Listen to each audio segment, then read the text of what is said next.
We all know what it's like to be emotionally overwhelmed in the wake of some traumatic event over which we had no control. And while there are any number of coping strategies that may help see us through to the other side, when it comes to philosophers, the default response strategy is unerringly predictable. Think the situation through to its depths, they trust, and all will be understood. And once properly understood, all will be well. Although this formulation applies more to a distinctively Western frame of mind, in one way or another, it is the universal creed of wisdom lovers worldwide that some form of thoughtfulness, including the Buddhists' non-thinking mindfulness, can help to bring advantageous clarity to our perplexities and infirmities. What, after all, are we doing when we do philosophy if not thinking in hopes of understanding, and that in order to be happier, or at least a little less miserable? Even when the Taoist tells us it's wiser to stop thinking, for only then can we be rid of our troubles, we find ourselves contemplating their words, perhaps wondering through what mode of agency they were able to formulate them, if not, again, some form of thoughtfulness. No doubt there are significant disagreements as to where is a legitimate place for philosophical thought to begin, what its limits are, to what it can be meaningfully applied, what it can or cannot do, whether it is culturally or historically bounded or universal, superior or inferior to other modes of apprehension, how it can be revolutionized, whether it should be censured, and so on. On these questions, philosophers will generally divide into camps. But on one thing, we all seem to agree. Let's at least think about it. After all, what's the alternative? To pray about it? To meditate? To dream and sing and paint? To just say fuck it and go bowling? Philosophical thought may indeed conclude that one or more of these alternatives are often, if not always, preferable, but probably not without first thinking about it. And to the extent that in the process, thought itself is put into question, at least in the specifically Western philosophical tradition, the questioner will almost certainly encounter certain features peculiar to it. Let's consider two such features. First, in thinking about thought, we naturally tend to distinguish it from emotion. Emotions, we tend to think, belong to bodies, whereas thoughts belong to minds. Bodies are material, the mind immaterial. After all, thoughts are not extended in space and time, and it is through thought that we grasp abstract concepts like mathematical axioms.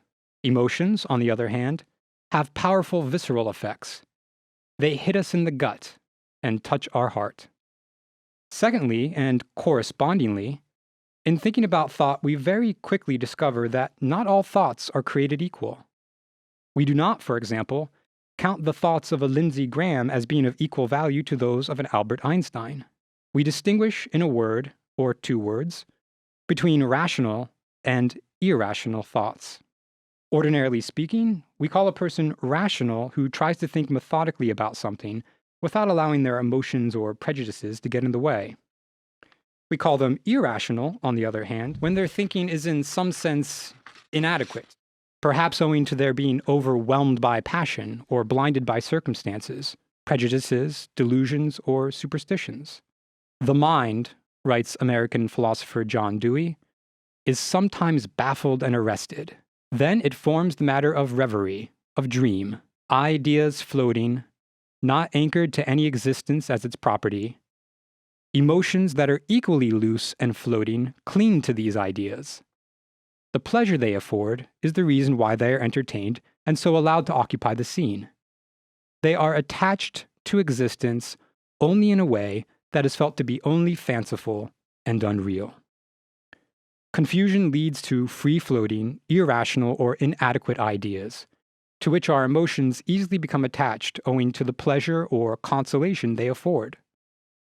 Of course, many excellent things may follow, we may tend to think, from saying to hell with rationality and opting instead to freely unleash subterranean forces of pure passion and imagination. Witness art, which is often both caricatured and celebrated as a producer of such quote-unquote irrational wonders. But why is it that we make these distinctions in the first place, generally pegging emotions to bodies and tending to correlate them with the irrational, while thoughts we attribute to minds and allow for the possibility of their being, when adequately conceived, eminently rational? If emotions can become attached to irrational ideas, can they also attach themselves to rational ones? What is or should be the criterion by which we differentiate the rational from the irrational? And how exactly can or should we distinguish between thoughts and emotions? To grapple with such questions is to grapple with the history of how our thought has been shaped to think precisely according to these divisions and, roughly, along these lines. Moreover, to the extent that to be alive as a human being is to be thinking and feeling, is to grapple with the question of who we are, and in so doing, to encounter a millennia-long tradition of philosophical reflection on reason, emotion, and human nature. A tradition at the pinnacle of which stands one of the most magisterial and original books on wisdom for a life well lived to have ever been conceived.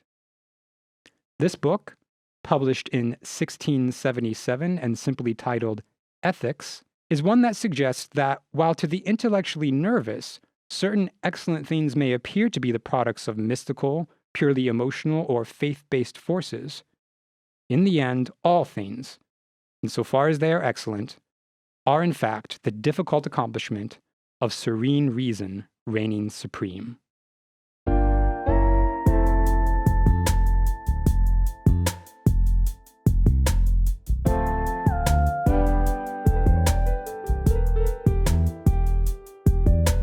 This is Philosophy for the People. I'm your host, Nathan Wiley, here with producer Nick Cook. Today we are coming to you from the University of Wisconsin-Madison, where we are honored to welcome as our guest one of the world's foremost scholars on one of history's greatest philosophers. The guest is Dr. Stephen Nadler, award-winning author of more than a dozen books and professor of philosophy, humanities, and Jewish studies at the University of Wisconsin-Madison.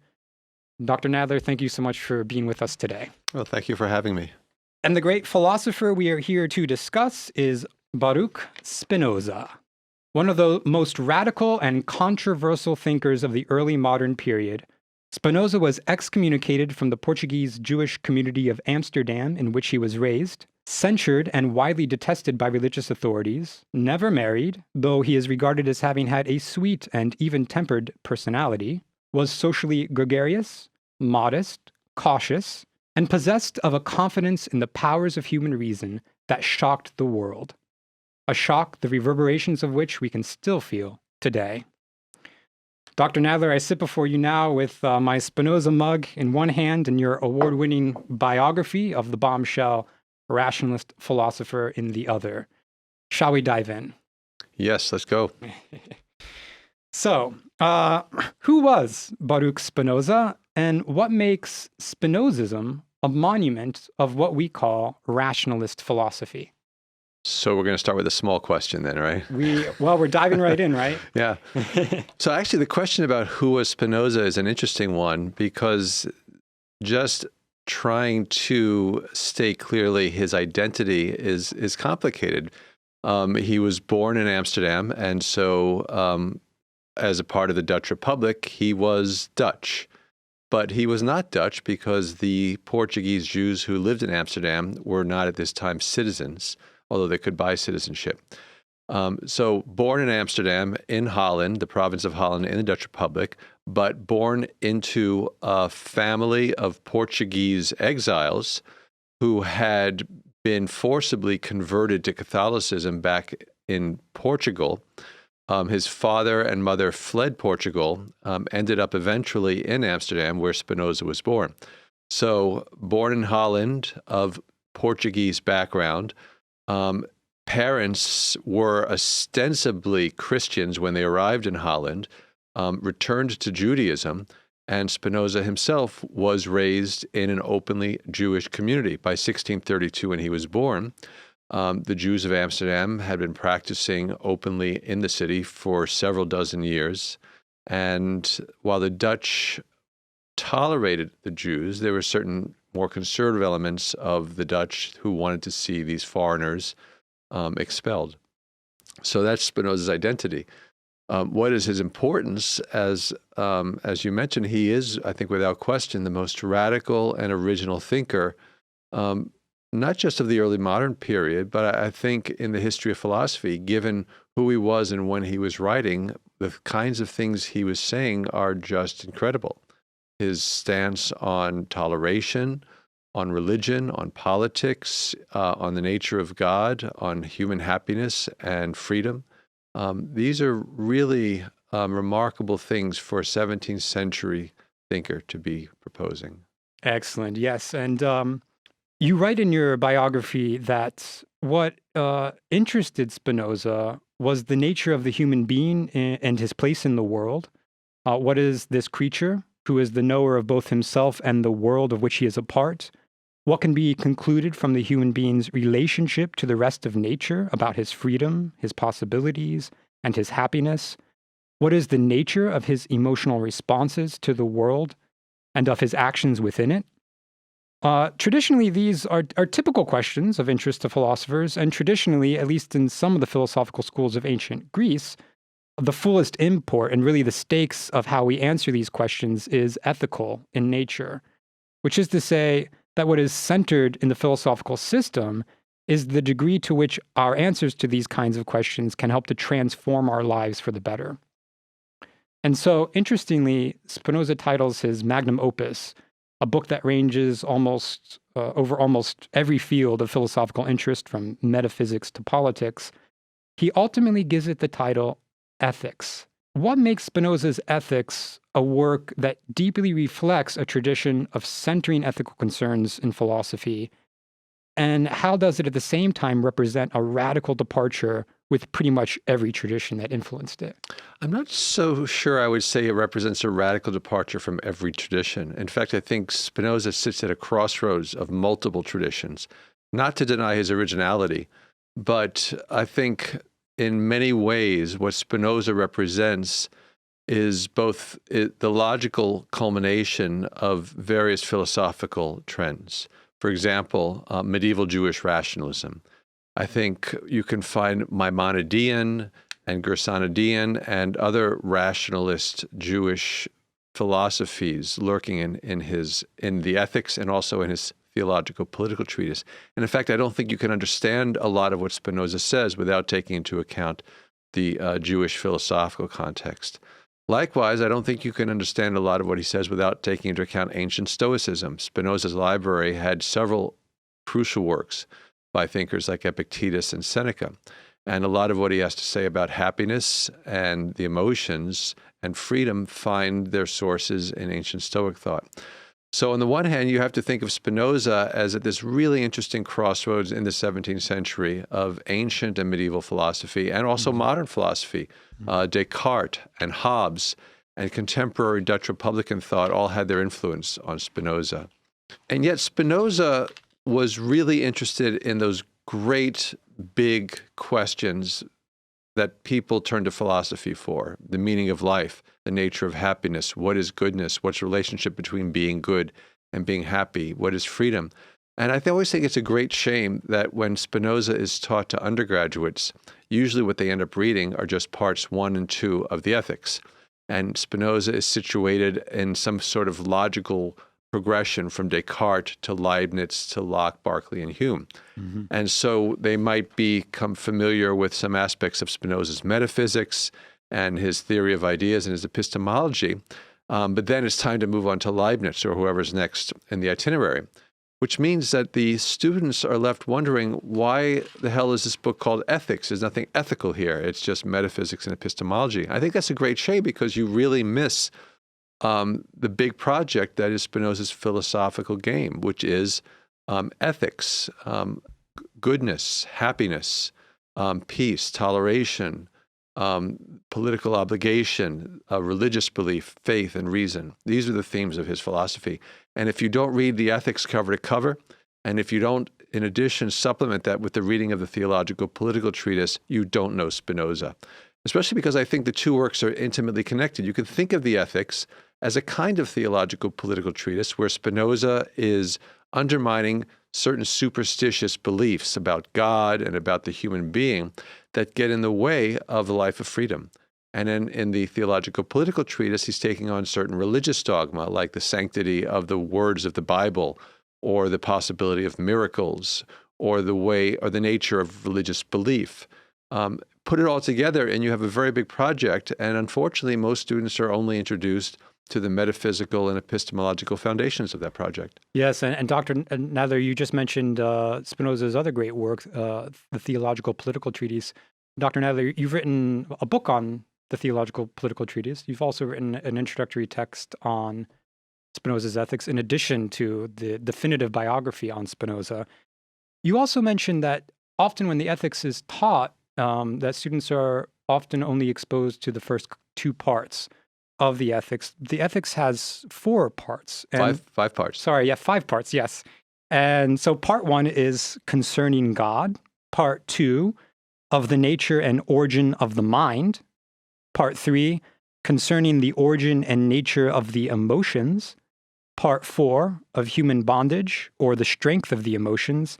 And part 5, of the power of the intellect, or of human freedom.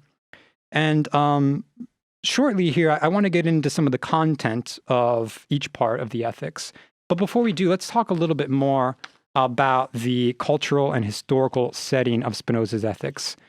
As I mentioned, you've written on Spinoza's Theological Political Treatise, which you describe as a book forged in hell. And that's actually the title of the book you wrote on Spinoza's treatise. Now, one thing your biography of Spinoza shows, as you just mentioned, in a way, is that really both works, the ethics as well as the Theological Political Treatise, were books forged in hell. So what's going on in the Netherlands and in Europe more broadly in Spinoza's day, the 17th century, that makes these works such cultural and political bombshells? I think, first of all, it's important to remember that when we think of Spinoza, we think of the Spinoza of the ethics, his views on God and the human being and the emotions. But in Spinoza's lifetime, the ethics wasn't published. It wasn't published until after his death. The Spinoza who so scandalized Europe was the Spinoza of the Theological Political Treatise, his views on miracles, the Bible, and on religion. That's what caused the great backlash against Spinoza. When he wrote that book in the late 1660s, he had actually put aside his work on the ethics because of the sort of the debilitating political situation in the Dutch Republic at the time. He was afraid that Dutch society and Dutch politics were moving away from the more liberal, tolerant, even secular culture that had dominated it through the period of the true freedom ever since Johan de Witt had taken over political leadership of the Republic. And now in the more precarious political situation of Europe at the time, with France threatening to invade from the West, wars with England, and so on, there were certain conservative elements among the Dutch who thought it was time to clamp down on the freedoms that the Dutch enjoyed. So one of Spinoza's friends, Adrian Korbach, had written a book that had very Spinozistic themes, really easily taken to be anti-religious or at least anti-Christian themes. And Korbach made 2 mistakes. First of all, he wrote the book in Dutch, not Latin, so it was accessible to a wide readership. And secondly, he put his name on the cover. So Korbach was thrown in jail, where he died in 1668. And I think Spinoza was not just disappointed, but really angry about that this was a kind of betrayal of the principles of Dutch toleration. Not that the Dutch society was this wonderful paradise of toleration. It wasn't. There were limits to Dutch toleration. But still, his friend was thrown in jail and died there for something he had written. And I think Spinoza saw that the Dutch Republic and the republicanism of the Dutch Republic was really under threat. And so the Theological Political Treatise, as I read it at least, is a snarky, even angry book trying to show the Dutch what they're in danger of losing. And the comparisons with the ancient Hebrew Commonwealth, where power eventually devolved into the hands of kings and then priests, and so you had this split in political power. Spinoza saw the same thing happening in the Dutch Republic as the more conservative elements of the Dutch Reformed Church were usurping political power. And so the question was this going to be a secular republic or was it going to be a theocracy? And so you see that really pressing political context for his composition of that work. He's angry, and he wants to make sure that his readers can see the danger that's threatening this wonderful republic. Mm-hmm. It's interesting. You mentioned that Spinoza is angry when he writes his theological political treatise. About a year ago, I was visiting with one of my undergraduate theology professors. I studied Hebrew with him for 6 semesters. And when I told him I was taking an interest in Spinoza, he mentioned that he remembers reading the theological political treatise. He's a Calvinist. And he says to me, I remember him saying something to the effect, he just sounds like he's complaining. Kvetching, we would say in Yiddish at least. But I think there is a complaint at the heart of the theological political treatise. I think there's also a complaint at the heart of the ethics, although given the geometric style of the work, it's not as clear. But it's a sustained argument against superstition and irrationality. Mm-hmm. There's a lot going on in those works, theologically, philosophically. You write that the ethics is an ambitious and multifaceted work. It's more than just a complaint. It is also a bold work to the point of audacity, you write, as one would expect of a systematic and unforgiving critique of traditional philosophical conceptions of God, the human being, and above all, the cosmological, theological, and moral beliefs that constitute the core of major organized religions. But what specifically does Spinoza have to say about God in the Ethics or the Theological Political Treatise that makes it so audacious? Well, where to begin? Yeah. So when you think of what is traditionally conceived of God in the Abrahamic religions, what you have is a kind of moral and personal agent. The traditional Abrahamic God is a providential deity. It's a God who has beliefs and expectations and who issues commands, and so has a great deal of the psychological makeup that we expect of agency. This God thinks and does things. The Abrahamic God also is endowed with various moral characteristics that we think of in the Abrahamic tradition, justice, wisdom, goodness, and so on. Spinoza's God has none of those things. Spinoza regards that Abrahamic God as a superstitious anthropomorphism, turning a God into a human being.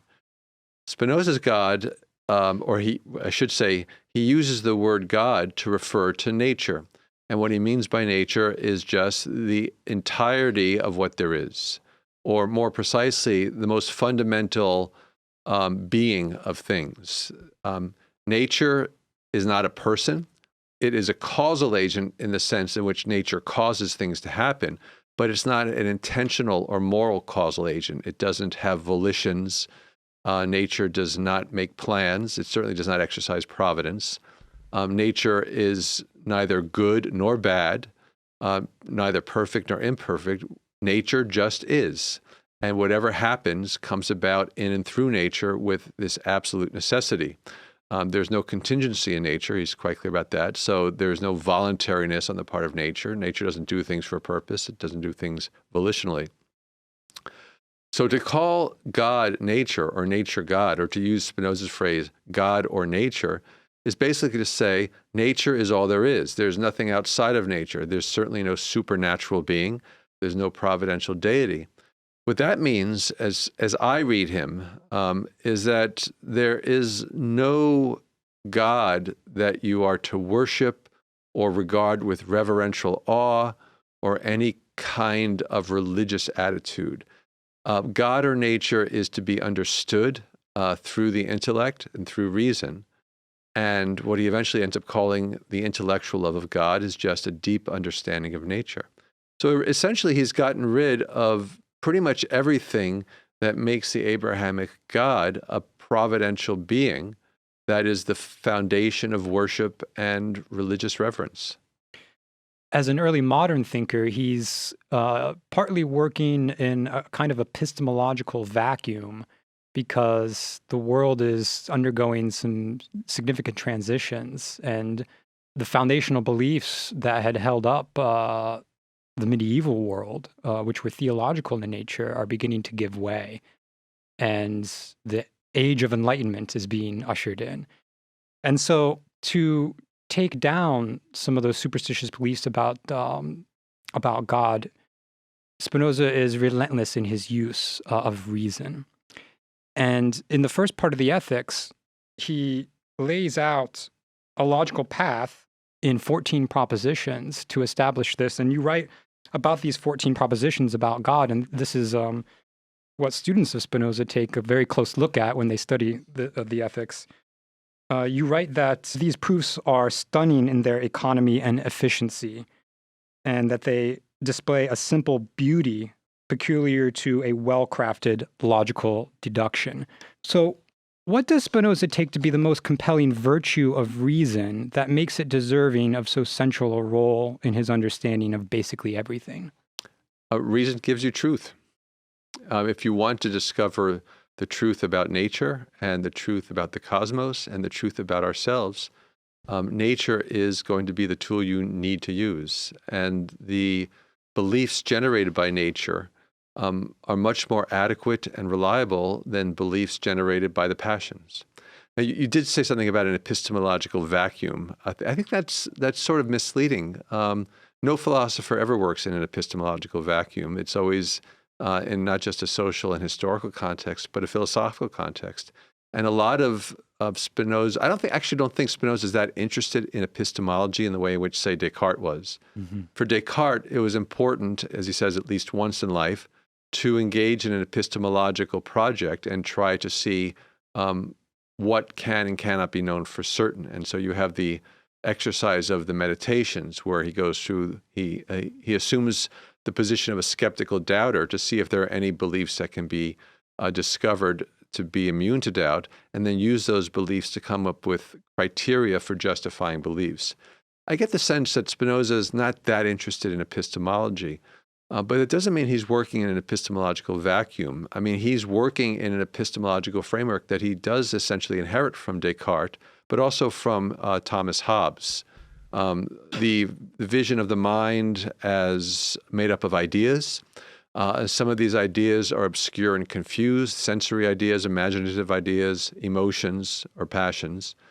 And some of these ideas are clear and distinct, or to use Spinoza's preferred phrase, adequate. Mm-hmm.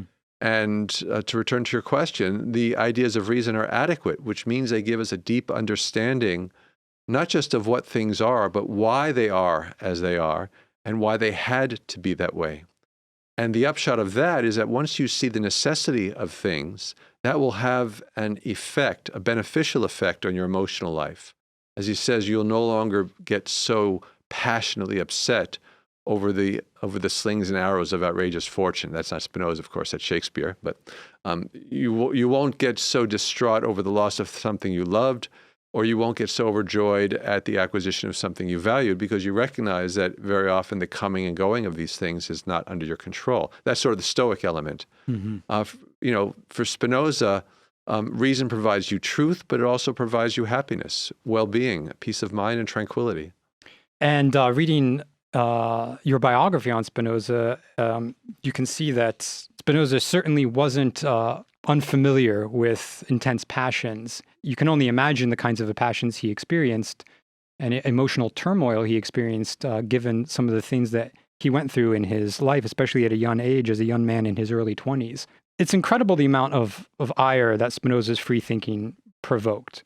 So let's talk about one of the earliest and certainly most impactful episodes of social backlash and ire that Spinoza's ideas provoked.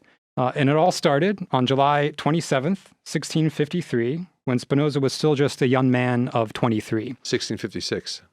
Oh, 1656. Yes. My mistake. You turned him into a teenager at the time. So it was on this day, in 1656, that what you describe as the most vitriolic ban ever issued by the Portuguese Jewish community of Amsterdam in the 17th century was read in front of the Ark of the community synagogue. And that ban was against Spinoza. With the judgment of the angels and with that of the saints, the ban reads, and I have to read it because it's just so, in a way, entertaining to read. Well, it's a remarkably striking document, I think. Very powerful. So the band reads, "We ostracize, curse, and damn Baruch Dea Spinoza with the consent of blessed God and with the consent of this entire holy congregation before these holy scrolls, with the 613 precepts which are written in them, with the curse when Elisha cursed the youth, and with all the curses that are written in the law. Cursed be he by day, and cursed be he by night. Cursed be he when he lies down, and cursed be he when he rises up. Cursed be he when he goes out, and cursed be he when he comes in. The Lord will not forgive him. The fury and zeal of the Lord will burn against this man, and bring upon him all the curses that are written in the book of the law. And may the Lord erase his name from under the heavens. And may the Lord separate him for evil from all of the tribes of Israel, with all the curses of the covenant that are written in the book of the law. And you that cleave unto the Lord your God, all of you are alive today. No one should communicate with him orally or in writing, nor provide him any favor, nor be with him under the same roof, nor be within 4 cubits of him, nor read any paper composed or written by him." Whew.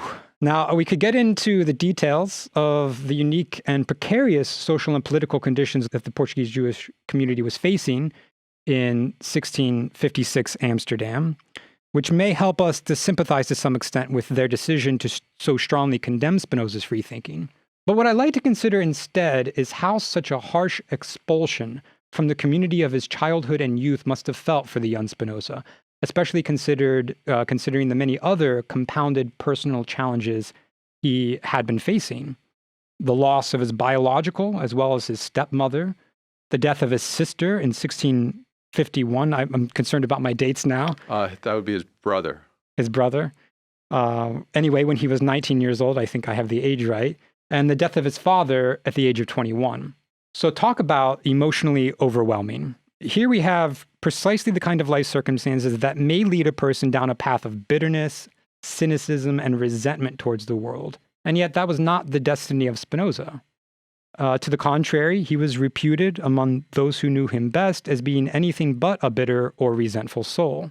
In fact, he's even acquired a reputation among philosophers as the gentle philosopher, tender and caring towards his friends, of calm demeanor, slow to anger, and of course, deeply thoughtful. Now, while in the midst of such profoundly distressing life circumstances, perhaps Spinoza did not display all the traits of equanimity and cool-headed, life-affirming beatitude that he would ultimately recognize as the sagely ideal. But he did eventually come to embody those traits. How is that transition from overwhelming distress and suffering to serene, self-controlled joy reflected in Spinoza's understanding of human nature and our place in the universe as presented in his ethics? I think all we can say is that for him, his philosophy was not just some abstract exercise, but expresses the way that he realized he had to deal with the world. You know, one of the frustrating things as Spinoza's biographer is the lack of documentation. We have 89 letters, which include the letters that people wrote to him. And then we have a couple of philosophical works. There must have been many more letters, but the friends who compiled his posthumous writings destroyed letters that were more personal, that were not just a philosophical interest. So, you know, we don't really have Spinoza's reaction to the cherem, the excommunication. I would love to be able to see in Spinoza's hand something that he had to say about it. It had to be an extremely traumatic event. I mean, you're 23 years old, and you're being kicked out of the community into which you were born and which educated you and nurtured you. Your parents are both dead at this point. It must have been a real shock, but we have no expression of that from Spinoza himself. At the same time, I get the sense that Spinoza was ready to leave the Jewish community, maybe not cut himself off entirely because he needed to be a member of the community to continue in the family business that he had taken over after his father's death. But you get the sense that by this point, he had pretty much lost his religious faith. Who knows if he was still going to synagogue or not. There is in one of his earliest writings, which he began composing probably around 1658, so just 2 years after the cherem, the treatise on the emendation of the intellect, which he would leave unfinished. But that treatise begins with a short autobiographical reflection in which Spinoza details how he came to the philosophical life. And what he says, it seems very natural and almost familiar to anybody who's gone through a similar experience. Well, look, I was living the life of a businessman, pursuing whatever it is businessmen pursue, money, reputation, and so on. And it left me feeling unsatisfied. So I asked myself, are these really the true goods of a life? Or is there something more meaningful? Is there some supreme good that I can pursue whose attainment is not so given to fluctuations or factors beyond my control? And he realized that, well, yes, there is. It's knowledge and understanding. And the way to find that is through the life of the philosopher. So what we have in this short autobiographical paragraphs is Spinoza's testimony as to how he came to deal with what was his life and what is now his life. And applying reason to the emotions, you explain in your biography how Spinoza was able to carefully catalog, analyze, and evaluate different passions of human beings: love, joy, hate, sadness, envy, shame, desire, gratitude, remorse, and so on, and to demonstrate which are most conducive to human happiness and which contribute to our destruction. Which emotions does Spinoza select out as enabling us or increasing our power of action, as he puts it, and which disempower us, or as he puts it, separate us from our power of action? It's easier to state the ones that disempower us. Joy and sadness, insofar as they are passions, that is, insofar as they are externally caused emotions, these put us at the mercy of external things, not in control of ourselves. And joy and sadness give rise to hope and fear. And hope and fear give rise to superstition, especially superstitious hopes like the hope for an eternal reward in some fictional heaven, or the fear of eternal punishment in some alleged hell. These are dangerous passions because they lead us to throw ourselves at the mercy of ecclesiastic authorities, priests and rabbis, people who claim to know how to get to heaven and how to avoid hell. And so if your life is governed by the passions of hope and fear, you're going to let these ecclesiastic people control your life. You're not going to be in control of yourself. So this gives rise to superstition, and that gives rise to what he calls bondage or enslavement to the passions. The emotions that are beneficial are intellectual emotions. That is, the feelings that we get, the stirrings or emotions that we feel when we feel or when we undergo an increase in our power, not by some external thing, but through our own resources. So the improvement in our condition that we experience when we learn something, when we gain understanding or increase our knowledge, that's not just a sterile intellectual state, it's an emotional state, and it comes with its own affective aspects. And those are the good emotions because they encourage us to pursue even more knowledge and more understanding, culminating eventually in what he calls the intellectual love of God, which, given the identification of God with nature, just as the intellectual understanding of nature, which represents the human condition in its strongest and most powerful state. Mm-hmm. And that is a supreme joy. Yes, and part of what is important for Spinoza is identifying correctly the causes of the passions that we're experiencing. So if we connect up our emotion to a false cause, for example, I'm being punished because I did something wrong, God is punishing me, then our ideas are confused and our emotions will likewise be confused and prone to, as you mentioned, control by, say, ecclesiastical authorities. But so it's important for Spinoza to understand the actual causes, have a knowledge of the actual causes. And so you write that this knowledge of actual causes, leads to love of the highest being on whom everything else depends. In this way, we can condition ourselves to act without passions such as hate and envy, all of which are based anyway on misconceptions and false evaluations of things, as well as on a lack of insight into their necessity. The proper use of reason will eliminate those harmful passions from our lives. Now, would it be accurate from a Spinoza's perspective to call such harmful passions irrational? And can our passions ever be considered rational? And if so, how? Or if not, why not? Well, I think if by rational you mean generated from reason, then the passions, almost by definition, are irrational because they're generated by external things. The way to control the passions, to weaken them, he says you can never eliminate the passions because we will always be a part of the world and always subject to these passive emotions. But the way to control them and at least weaken them is to understand them. So you can take a rational approach to the passions. It doesn't make the passions rational, but it makes your condition more rational. And the more you understand your passions and the more you understand yourself, the greater self-control you'll have. So the passions can be sort of marshaled by knowledge and reason and transformed. Yeah. It's important in relation to a larger, more comprehensive view of the world, reality. Yeah, you put them in the context of this big causal picture, and you come to a deeper understanding of them. And Spinoza believes that they won't move you so deeply. But it's important to distinguish for Spinoza the passions from the emotions, because the passions are the passive emotions, but there are also active emotions. Those are the good emotions, the ones that represent increases in our power that come from within us. Right, yeah. And he defines happiness in relation to this increase in our power of action. Right.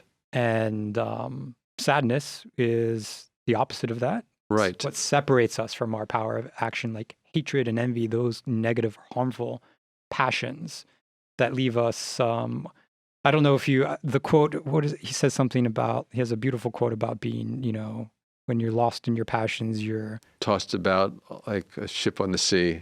Yeah, exactly. It's a very nice, every once in a while, Spinoza will let his hair down and give us a very poetic metaphor. And I feel like in Seneca's letters to Lucilius, you can probably find several places where something very similar is said. And I also write that Spinoza's aims in parts 3 and 4 of the Ethics, those are part 3 concerning the origin and nature of the emotions, and then part 4 of human bondage, or the strength of the emotions. You mentioned that the aim of these is to restore the human being and his volitional and emotional life into their proper place in nature. For nothing stands outside of nature, not even the human being. Now, the means of this restoration is a certain kind of knowledge. What sort of knowledge does Spinoza think we need, and how do we come to acquire it? By reading the Ethics. Because the knowledge that represents that deep understanding of nature just is the knowledge that consists in the propositions of the Ethics. Knowing about nature, knowing about God, that God is nature, knowing about the human mind and what our ideas are, what our emotions are, what explains them, both the active and the passive emotions. That's just the kind of knowledge, both knowledge of the world around you and knowledge of yourself, that is the content of the Ethics. And so if you read the Ethics, you're on your way to acquiring the kind of knowledge that represents freedom, self-understanding, activity, rationality, and ultimately happiness. He calls these, and I've used this phrase, I think, a couple of times now, adequate ideas. Just to provide a quote on what he means by adequate ideas, a quote from your biography. Whatever happens in the body is reflected or expressed in the mind. In this way, the mind perceives, more or less obscurely, what is taking place in its body, and through its body, interactions with other bodies. The mind is aware of what is happening in the physical world around it. But the human mind no more interacts with its body than any mode of thought interacts with a mode of extension. So this gets at a really interesting distinction in Spinoza between thought and extension. Could you say something a little bit about how he perceives or he understands thought and extension? Sure. These are the two aspects of nature that we understand. Because we have bodies and because we have minds, we know what it is to be a body, and we know what it is to be a mind or thought. A body just is extension. It's three-dimensionality. It's the conception of body that Spinoza inherits from Descartes. And that's one way of being in nature. Nature has bodies. But there's another way of being in nature, because in nature, in addition to bodies, there are thoughts. But these are distinct aspects of nature which have absolutely nothing in common. Bodies are extended and spatial, and they causally interact by contact. Thoughts are not spatial. They're immaterial. They don't have extension. And so the connections between thoughts, while causal, are not the kind of causality that you find among bodies. Because they're such disparate and distinct aspects of nature, bodily events, contrary to what we may think, bodily events do not cause mental events, and mental events do not cause bodily events, but rather a bodily event and a mental event are one and the same thing, expressing itself under both aspects of nature. So let's take a very easy example. Let's say you sit on a thumbtack. You're going to feel pain.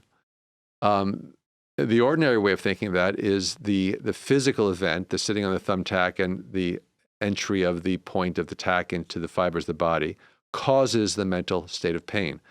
Spinoza says that's not the right way to think of it. It's one and the same event, and the event that expresses itself in the physical world as the thumbtack entering the body expresses itself in the mental world as a feeling of pain. Similarly, if I raise my arm, my volition to raise my arm is not some antecedent cause of the arm rising, but rather it's one and the same event. The event that expresses itself in my mind as a volition to raise the arm expresses itself in the world, in the physical world, as the raising of my arm. It's not that one occurs before the other. It's one and the same thing expressing itself in two ways. So these two attributes, the attribute of thought and the attribute of extension, these remain causally independent of one another. They're just sort of two sides of the same coin. Yeah. I mean, it's as if you put on a pair of glasses, the 3D glasses, one lens is red, one lens is blue. You perceive things through one eye as red, you perceive them as blue, but you're perceiving the same things.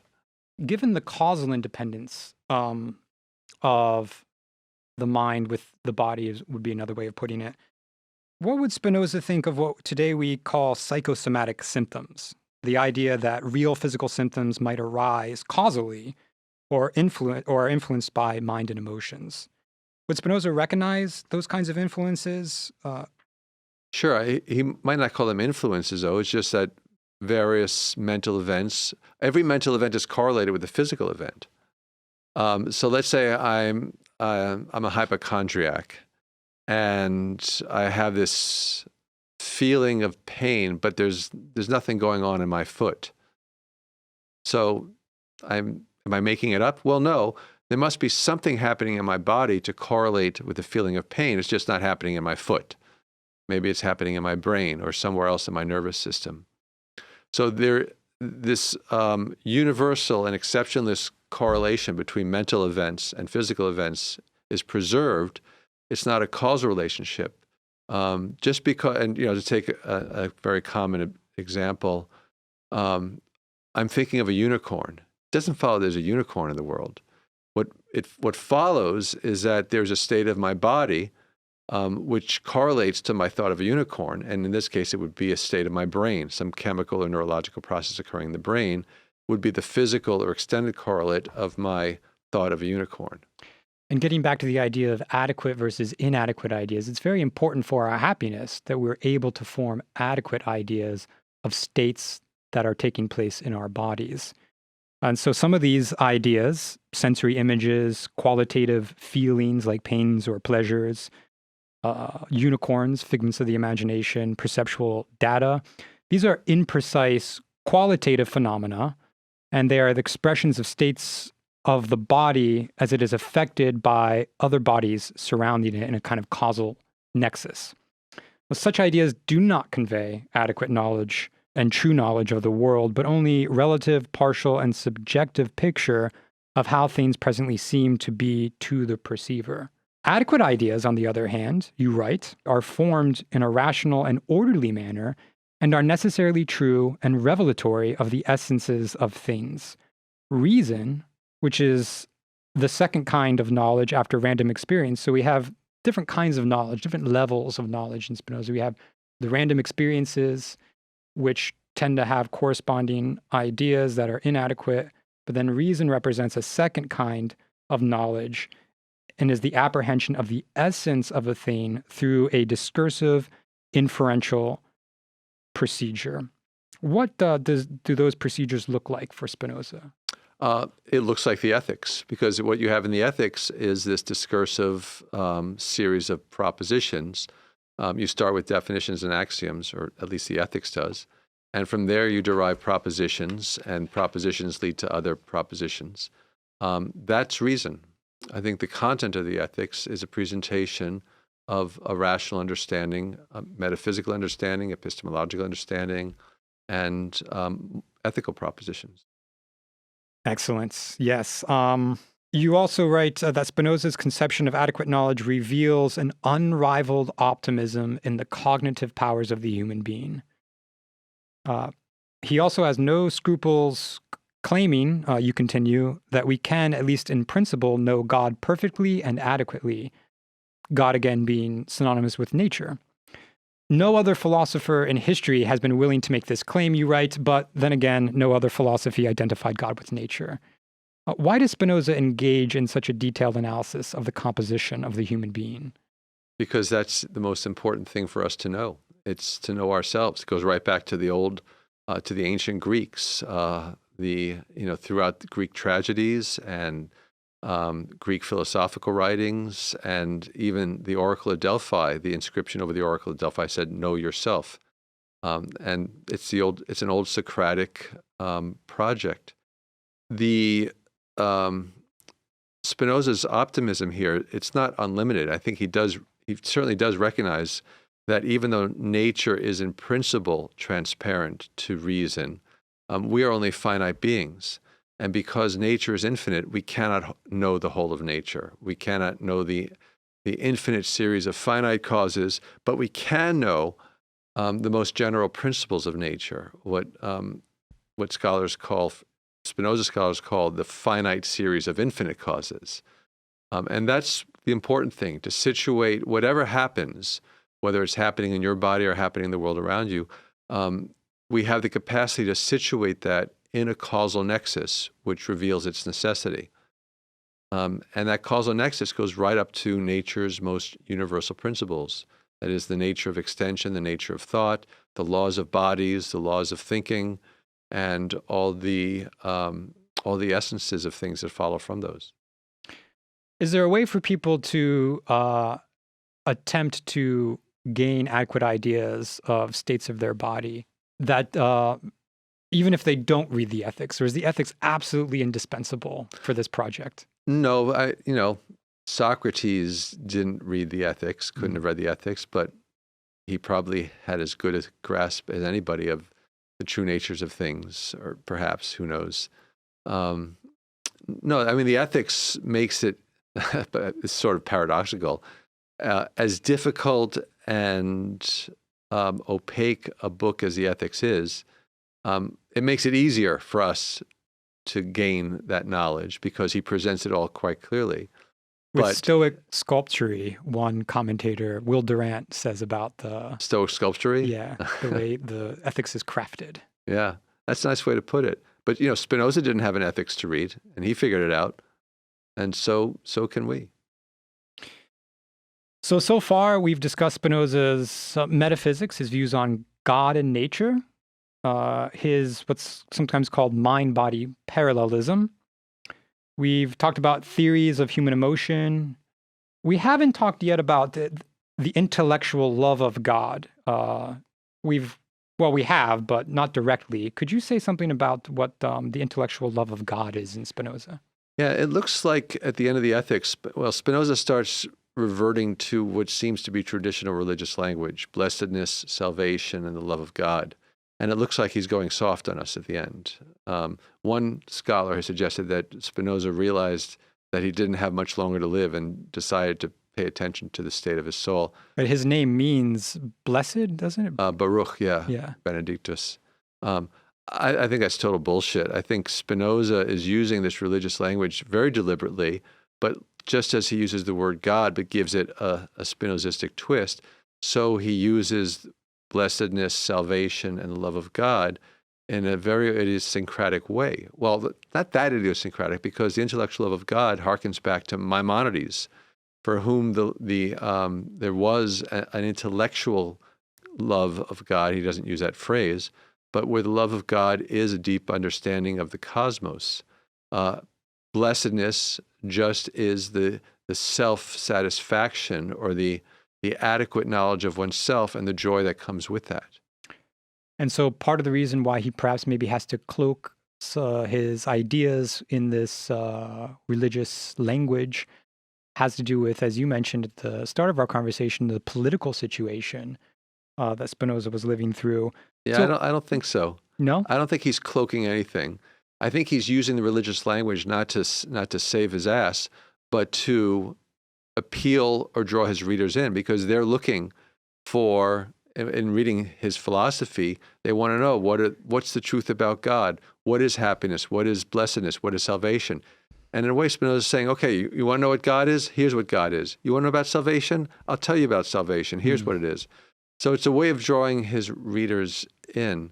The idea that Spinoza was cloaking things, I know that this is not an uncommon way of reading him, especially among Straussians, that Spinoza, there's an exoteric or the sort of the surface message, and then there's an esoteric or secret message, and you have to work really hard to get the secret message. But you read the Ethics and you read the theological political treatise, and you think, wow, the surface message is so bold. Oh my God, what could the secret message be? He lays it all out there. God is nature. The Bible is just a work of human literature. Miracles are impossible. Oh, really? Then what's the secret message? I don't buy it.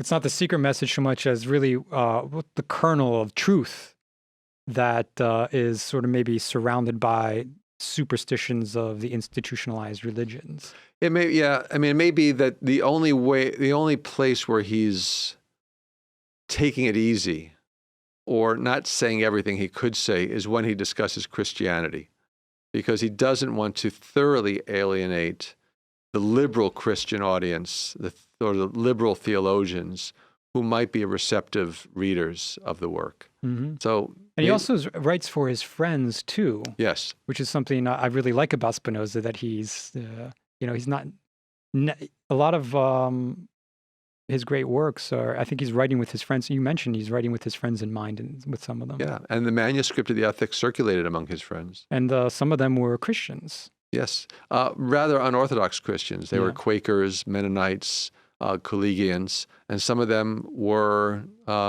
didn't really identify with any sectarian religion at all. Now, how about Spinoza's politics? These theories that we've been discussing have significant implications for the political positions that Spinoza takes. You write that Spinoza's political views were profoundly democratic. He was, in his ideas on the state and society, a liberal Republican for whom sovereignty lay in the will of the people. He argued strenuously for freedom of thought and speech, and for a polity in which the rights of citizens were protected against any abuses of power.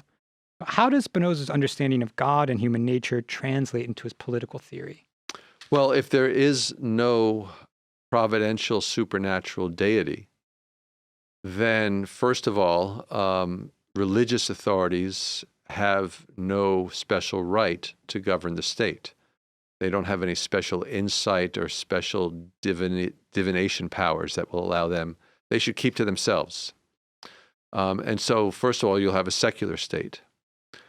Second, he believes that democracy is the best means to ensure that the laws enacted by the state will be rational laws, because in a democratic forum, passions tend to cancel each other out, and therefore what emerges in the end is a rational policy.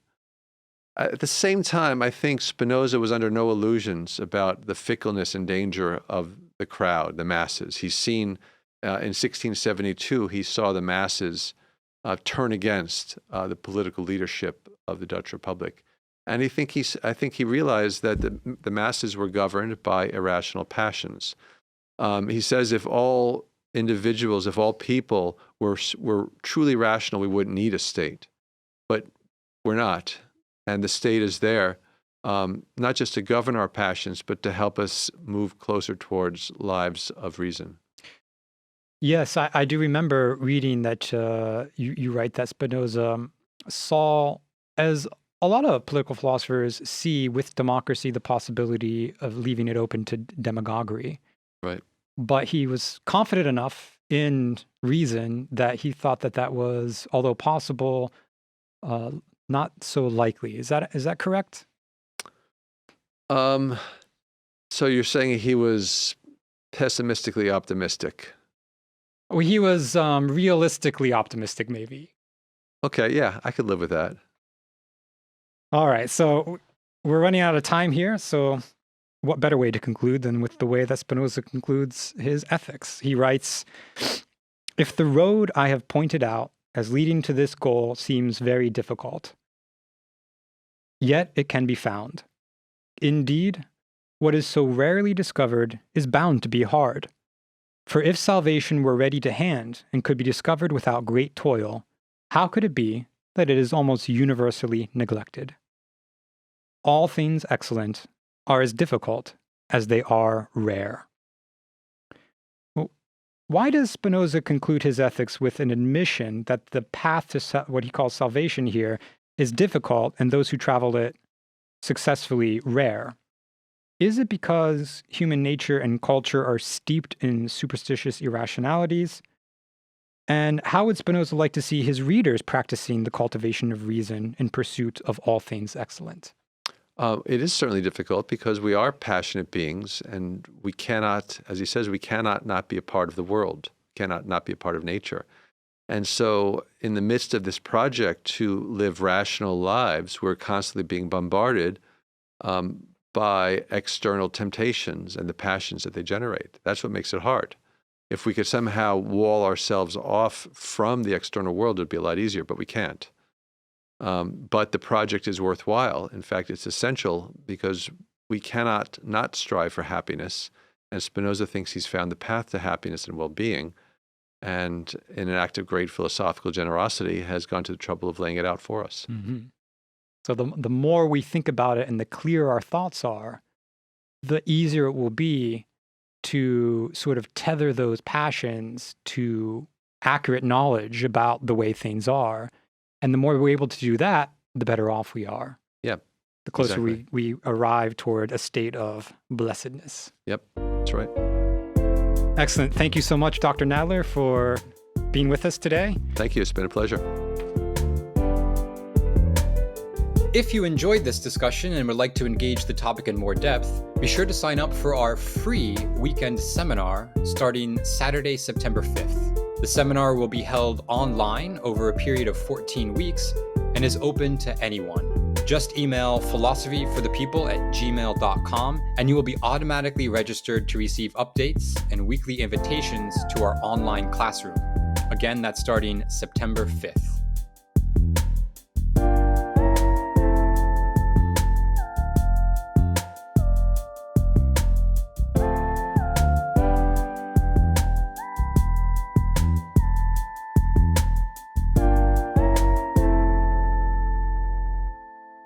This has been a Solid Work production. Solid work. Solid work.